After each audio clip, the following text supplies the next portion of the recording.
JEE mains chemistry.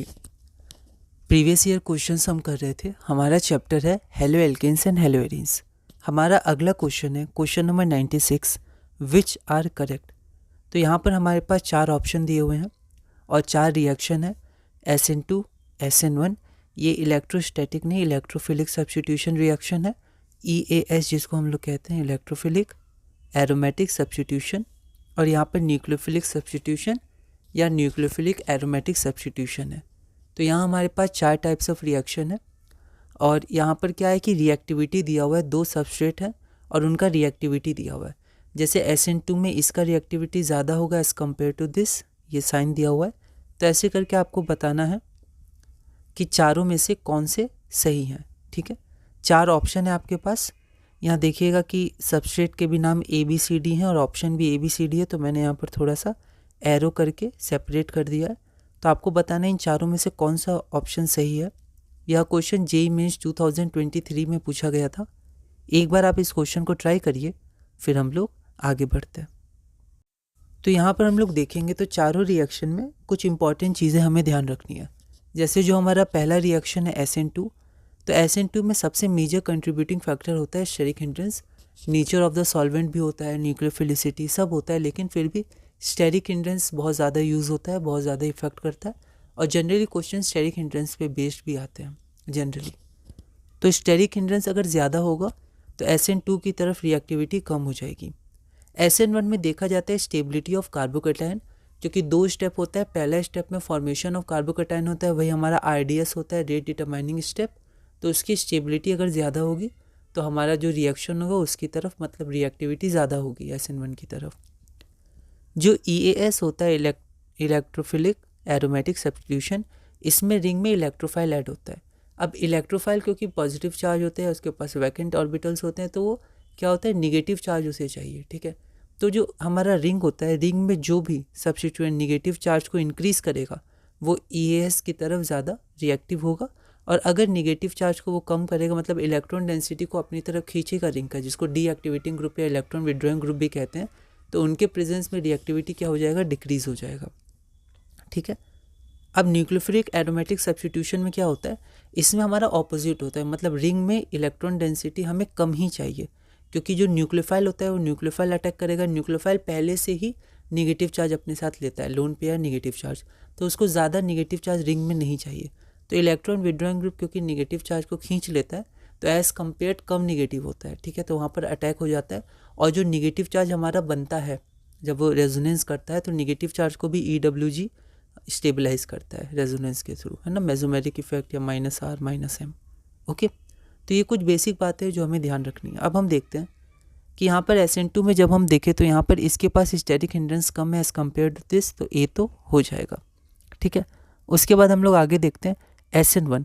तो SN1 में ये सही है, क्यों, क्योंकि यहाँ पर स्टेबल बेंजाइलिक कार्बोकैटायन बनेगा, यहाँ नहीं बनेगा। तो A और B तो करेक्ट है, तो A भी इसमें है, इसमें है, C में नहीं है A B, और D में नहीं है A B, तो B और D तो नहीं होगा क्योंकि इसमें A नहीं है, इसमें B नहीं है। C देखते हैं, इलेक्ट्रोफिलिक एरोमेटिक सब्स्टिट्यूशन। तो यहाँ पर क्या होगा, ये NO2 हमारा इलेक्ट्रॉन विड्रॉइंग ग्रुप है, तो इलेक्ट्रॉन डेंसिटी को ये कम कर देगा, पर हमें इलेक्ट्रॉन डेंसिटी ज़्यादा चाहिए, तो क्लोरोबेंजीन ES की तरफ ज़्यादा रिएक्टिव है, ये भी सही है, तो ABC होगा। तो ये हमारा AB ऑप्शन हट गया, तो हमारा B सही हो जाएगा। ठीक है, तो ऐसे तो B सही होगा, लेकिन हम लोग यहाँ पर और देख लेते हैं। इस क्वेश्चन में 3 तो हमारे सही हैं, पर इसमें आप थोड़ा देखिए कि यहाँ पर जो इलेक्ट्रॉन विड्रॉइंग ग्रुप है ये न्यूक्लियोफिलिक एरोमेटिक सब्स्टिट्यूशन में ज़्यादा रिएक्टिव होता है।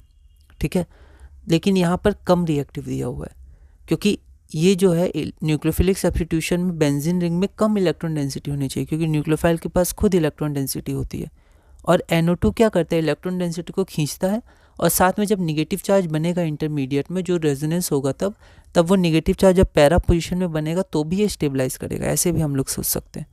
तो यहाँ पर होना चाहिए था, ऐसे होना चाहिए था। ठीक है, तो हमारा ऑप्शन होना चाहिए ABC, पर आप देख सकते हैं कहीं भी ABC नहीं है। ठीक है, तो ऑप्शन एलिमिनेशन से हमारा B ऑप्शन बच रहा है, और क्योंकि एक आंसर सही होगा तो B सही होगा, लेकिन हम लोग ऐसे एनालाइज करें तो D नहीं होना चाहिए। ठीक है, तो कहीं तो आपका जो आंसर दिया हुआ है वो ABCD सब दिया हुआ है। ठीक है, लेकिन D में आप एक बार थोड़ा देख लीजिएगा खुद से भी क्योंकि NO2 ग्रुप है, जब वो ऑर्थो या पैरा पे रहता है तो इलेक्ट्रॉन डेंसिटी अपनी तरफ खींच लेता है, ठीक है, जिसके कारण न्यूक्लियोफिलिक सब्स्टिट्यूशन फैसिलिटेट होता है। तो इस क्वेश्चन में एक बार आप देख लीजिएगा, ABC तो बिल्कुल होगा, लेकिन D में थोड़ा सा कन्फ्यूजन है। आंसर में ये चारों दिया और ऑप्शन में भी है नहीं कहीं ABC, है तो चारों है, तो एक बार आप इसको देख लीजिएगा, है ना। आगे बढ़ते हैं। Question number 97। यहाँ पर हमारे पास एक सबस्ट्रेट A है और NaOH एल्कोहलिक NaOH के संग रिएक्ट कर रहा है तो हमारा B बन रहा है, और फिर HBr ईथर के संग रिएक्शन हो रहा है तो C बन रहा है। तो यहाँ पर दो क्वेश्चन है। सबसे पहले तो B और C आपको आइडेंटिफाई करना है, और A और C कैसे एक दूसरे से रिलेटेड है ये भी आपको बताना है। ये आपका मेंस 2024 का क्वेश्चन है। एक बार इसके ऑप्शंस देख लेते हैं।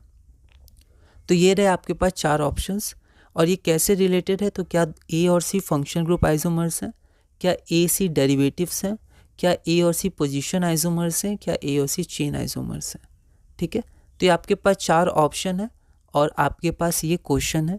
एक बार आप इस क्वेश्चन को ट्राई करिए, फिर हम लोग आगे बढ़ते हैं। तो यहाँ पर अगर आप देखिएगा तो एल्कोहलिक KOH होता है जनरली, डिहाइड्रोहेलोजिनेशन में NaOH है, कोई दिक्कत नहीं, तो यहाँ भी डिहाइड्रोहेलोजिनेशन हो जाएगा। तो यहाँ पर हो गया, यहाँ पर बीटा पोजीशन पे हाइड्रोजन, ठीक है। तो HBr रिमूव होगा तो आपका यहाँ क्या बन जाएगा, अल्कीन बन जाएगा। तो आप देख सकते हैं तो A और B तो नहीं होगा, अल्कीन बनेगा, ठीक है। यहाँ आप देखेंगे HBr एलिमिनेट होगा, अल्कीन बनेगा। फिर HBr यहाँ पर एडिशन हो रहा है, यहाँ पर ऑक्साइड नहीं है। अगर पर ऑक्साइड होता तो एंटी मार्कोवनिकॉफ एडिशन होता, पर यहाँ पर ऑक्साइड नहीं है, सिंपल है, तो यहाँ पर मार्कोवनिकॉफ एडिशन होगा। तो पॉजिटिव चार्ज जहाँ कार्बोकेटाइन ज़्यादा स्टेबल होगा तो वो यहाँ ज़्यादा स्टेबल होगा, ठीक है। तो आपका Br यहाँ जुड़ जाएगा। तो आप देख सकते हैं आपका डायरेक्ट ऑप्शन C हो जाएगा। आपको A और C के बीच में रिलेशन नहीं पता करना है, क्योंकि C ऑप्शन हमें मिल गया है, D नहीं होगा। D में एंटी मार्कोवनिकॉफ एडिशन हो रहा है। पर फिर भी अगर A और C को हम लोग देखें तो आप देख सकते हैं यहाँ पर दो कार्बन है, यहाँ भी दो कार्बन है, चेन तो सेम है, लेकिन एक बार Br यहाँ है और एक बार Br इस कार्बन पे है, देखिए यहाँ पर इस कार्बन पे। तो ये आपका पोजीशन आइसोमर्स हो गए। तो A और C पोजीशन आइसोमर्स है, तो आप C ऑप्शन में देख सकते हैं पोजीशन आइसोमर्स ही है। वैसे C ऑप्शन हमें पहले ही पता चल गया था, सही होगा। अगला क्वेश्चन हम लोग देखते हैं, question number 98। Which type of isomerism is shown by 2,3 dichlorobutane. ये आपके पास 2,3 डाइक्लोरोब्यूटेन है, और आपको बताना है इन चारों में से कौन सा आइसोमेरिज्म शो करता है 2,3 डाइक्लोरोब्यूटेन। स्ट्रक्चरल, जियोमेट्रिक, ऑप्टिकल या डायस्टीरियो आइसोमर्स या डायस्टीरियो लिखा हुआ है। यह क्वेश्चन 2005 में पूछा गया था। एक बार आप इस क्वेश्चन को ट्राई करिए, फिर हम लोग आगे बढ़ते हैं। तो यहाँ पर अगर हम लोग देखें तो 2,3 डाइक्लोरोब्यूटेन आपका ऑप्टिकल आइसोमर शो करेगा, क्योंकि due to the presence of 2 asymmetric carbon atoms, यहाँ पर 2 असिमेट्रिक कार्बन एटम्स है, तो ऑप्टिकल आइसोमर्स हो जाएगा ये, है ना। तो यहाँ पर आपका ऑप्शन नंबर C सही हो जाएगा। अगला क्वेश्चन हम लोग देखते हैं, क्वेश्चन नंबर 99। टेस्टोस्टेरोन। तो यहाँ पर testosterone which is a steroidal hormone has the following structure. तो यहाँ पर टेस्टोस्टेरोन का आपके पास कंपाउंड दिया हुआ है, स्ट्रक्चर दिया हुआ है। The total number of asymmetric carbon atoms in testosterone is, ठीक है। तो यहाँ पर आपको बताना है इसमें कितने number of asymmetric carbon atom है। आप इसको ध्यान से बनाइएगा, यह क्वेश्चन 2023 में आया हुआ है। एक बार आप इस क्वेश्चन को ट्राई करिए, फिर हम लोग आगे बढ़ते हैं। तो अगर आप यहाँ पर स्ट्रक्चर देखिएगा तो यहाँ पर आपके पास कितने कार्बन एटम्स होंगे। तो यहाँ तो हाइड्रोजन है 2, यहाँ 2, तो ये तो नहीं होगा। तो आपके देखिए एक ये कार्बन एटम, एक ये कार्बन एटम, मैंने एस्ट्रिक लगा दिया है, एक ये कार्बन एटम, एक ये कार्बन एटम, एक ये कार्बन एटम और एक ये कार्बन एटम। ये तो sp2 है, sp3 नहीं है। तो कितने हो गए, 1 2 3 4 5 6। तो 6 कार्बन एटम्स आपके हैं जो असिमेट्रिक हैं। तो इसके स्ट्रक्चर में तो the total number of asymmetric carbon atoms in testosterone is 6, जो हमारा रिक्वायर्ड आंसर है। इंटीजर टाइप क्वेश्चन है, न्यूमेरिकल वैल्यू लिखनी है, तो आपका आंसर 6 हो जाएगा। अगला क्वेश्चन हम लोग देखते हैं, क्वेश्चन नंबर 100। Correct order. तो यहाँ पर आपके पास कुछ फिजिकल प्रॉपर्टीज़ दी हुई हैं, बॉइलिंग पॉइंट और डेंसिटी, 2 ही दी हुई हैं, पर यहाँ पर 5 हैं, 5 यहाँ पर पार्ट्स हैं। तो बॉइलिंग पॉइंट और डेंसिटी, ठीक है, इनके कुछ ऑर्डर आपको दिए हुए हैं, तो आपको बताना है इनमें से करेक्ट ऑर्डर कौन सा है, ठीक है। 4 ऑप्शन है आपके पास, तो आपको बताना है कौन कौन सा इसमें से करेक्ट है। एक बार आप इस क्वेश्चन को ट्राई करिए, फिर हम लोग आगे बढ़ते हैं। तो यहाँ पर अगर हम लोग देखें तो जो बॉइलिंग पॉइंट होता है वो boiling point directly proportional to size होता है। साइज़ बोल सकते हैं, मास बोल सकते हैं। किसका साइज़? तो हेलोजन का भी साइज़, अगर आर ग्रुप हमारा सेम है, और अगर हमारा हेलोजन सेम है तो आर का साइज़, ठीक है। तो ऑल इन ऑल साइज़ ज़्यादा होना चाहिए और मास ज़्यादा होना चाहिए, ठीक है। अगर आइसोमेरिक कंपाउंड है, तो अगर आर भी सेम है, आई भी सेम, मतलब एक्स भी सेम है, ठीक है। तो अगर आइसोमेरिक कंपाउंड है तो ब्रांचिंग, तो इन्वर्सली प्रोपोर्शनल टू ब्रांचिंग होता है बॉइलिंग पॉइंट, मतलब अगर ब्रांचिंग ज़्यादा होगा तो बॉइलिंग पॉइंट आपका कम होगा। और डेंसिटी की बात करें तो डेंसिटी होता है मास बाय वॉल्यूम, तो डायरेक्टली प्रोपोर्शनल टू मास होता है, या आप मोलर मास भी कह सकते हैं। Density is directly proportional to molar mass या मास। तो यहाँ पर हम लोग देख लेते हैं कि यहाँ पर देखिए हमारा एक्स सेम है पर आर बढ़ रहा है तो बॉइलिंग पॉइंट बढ़ रहा है, तो ए तो सही होगा। तो इसमें ऑप्शन ए नहीं होगा क्योंकि इसमें ए नहीं है और सब में ए है, ठीक है। डेंसिटी अगर हम लोग देखें तो डेंसिटी यहाँ पर गलत हो जाएगा, क्योंकि डेंसिटी मोलर मास पे डिपेंड करते हैं, मास पे डिपेंड करता है। तो बी आर को आना चाहिए था यहाँ, है ना। अगर आप मास देखिएगा तो यहाँ सी एल है, तो बी आर का मास ज़्यादा होता है, तो बी नहीं होगा। तो यहाँ पर डी नहीं होगा ऑप्शन, क्योंकि डी में बी आ गया। बॉइलिंग पॉइंट अगर हम लोग देखें तो बिल्कुल बॉइलिंग पॉइंट ये सही है, क्योंकि मास पर डिपेंड करता है। मास देख सकते हैं बढ़ रहा है, तो आपका सी होगा। तो बी और सी में सी है। डी देख लेते हैं। डी में क्या है? डेंसिटी।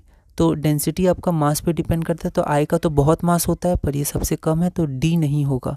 तो आपका सी भी हट गया। तो आप बोल सकते हैं ऑप्शन बी सही है, पर फिर भी एक बार देख लेते हैं हम लोग। तो यहाँ पर बॉइलिंग पॉइंट देख लेते हैं। तो बॉइलिंग पॉइंट आपका ये आप देख सकते हैं कि 1 2 3 4 कार्बन है हर जगह, मतलब आइसोमेरिक स्ट्रक्चर है। और अगर ब्रांचिंग होगा तो आपका बॉइलिंग पॉइंट डिक्रीज़ होगा, और बिल्कुल डिक्रीज़ हो रहा है। तो आपका ए भी सही, मतलब ए सी ई। तो ऑप्शन नंबर बी आपका सही हो जाएगा। तो ऑप्शन एलिमिनेशन बहुत इंपॉर्टेंट, इससे पहले आपको आंसर पता चल जाता है, ठीक है। तो आप इसको एक बार देख लीजिएगा। जैसे पिछले क्वेश्चन में अभी वो ऑप्शन बी ही बच रहा था, तो बी ही होता, क्योंकि वही बच रहा था, लेकिन वहाँ पर न्यूक्लियोफिलिक एरोमेटिक सब्स्टिट्यूशन में थोड़ा सा दिक्कत आ रहा था, उसको आप देख लीजिएगा। वरना ऑप्शन एलिमिनेशन बहुत इंपॉर्टेंट है, इसको आप करते रहिएगा, ठीक है। तो अगर हम लोग यहाँ पर देखें तो यहाँ पर ये मैंने बता दिया था आपको, ब्रांचिंग और density directly proportional to mass, तो ऑप्शन नंबर बी हो जाएगा। अगला क्वेश्चन है question number 101, the total number of compounds with chiral carbon atoms from following. तो यहाँ पर आपके पास कुछ कंपाउंड्स हैं, 1 2 3 4 5 6 7 कंपाउंड है आपके पास, और आपको बताना है कि कितने कंपाउंड्स में कायरल कार्बन एटम्स हैं। तो कायरल कार्बन एटम्स आपको बताने हैं, और ये आपका न्यूमेरिकल टाइप क्वेश्चन है, तो आपको लिखना है कि कितने नंबर हैं, ठीक है। तो यह क्वेश्चन जेईई मेंस 2024 में पूछा गया था। एक बार आप इस क्वेश्चन को ट्राई करिएगा। अगली वीडियो में हम लोग क्वेश्चन नंबर 101 से कंटिन्यू करेंगे और धीरे धीरे इस चैप्टर में आगे बढ़ेंगे।